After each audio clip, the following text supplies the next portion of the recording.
So, guwapa kayong avocado.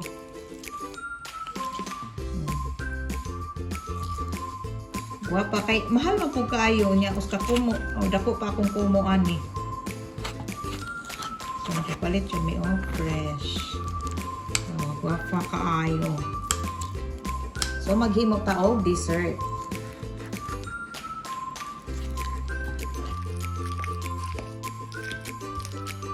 Pwede raw, dili imas ninyo kay madugmok naman sa siya dahil basta insakto siya pagkahimo.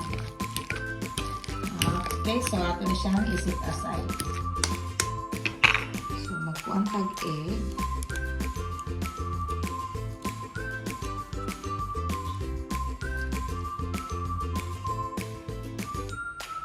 So egg yolk ra atong gamiton.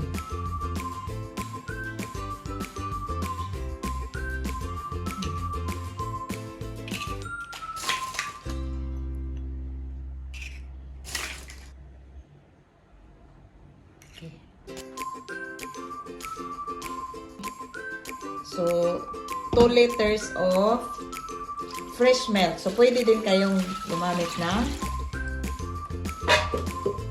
evaporated milk. So, mas mahal ang evaporated milk dito kaya fresh milk ginamit ko. So, 2 ka litro ra ni. So, egg yolk.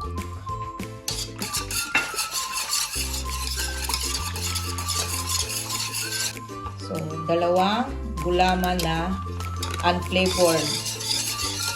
Green ang color. So, di ba halata? Di halata na green. So, 2 akong gibutang kay 2 ka liter ang atong fresh milk.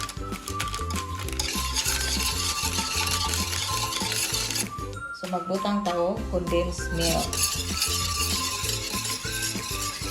So, 1.5 can of condensed milk.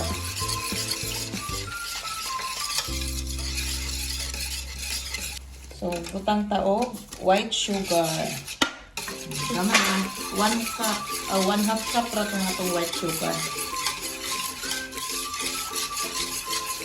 So, ato ibutang atong avocado. So, 1 kilo atong avocado, guys. Ako lang gibinlan o para pang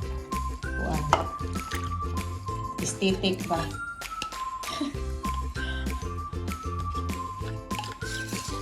Mix. Magbutang taog vanilla extract. Vanilla essence.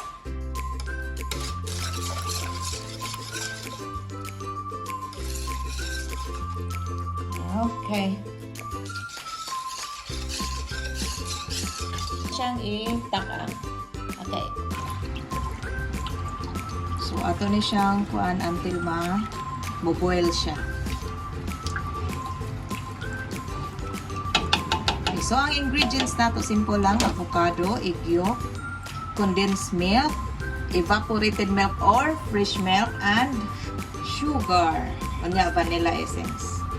Optional lang ang vanilla essence. So, ibutangan lang ako kay ang atong gulaman is unflavored.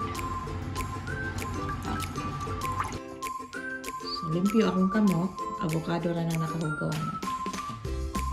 No worries.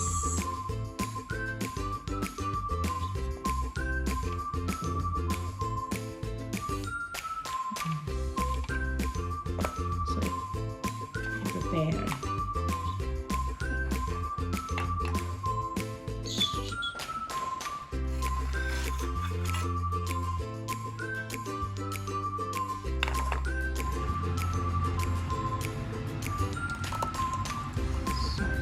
Na atong gulaman. Okay na ni siya.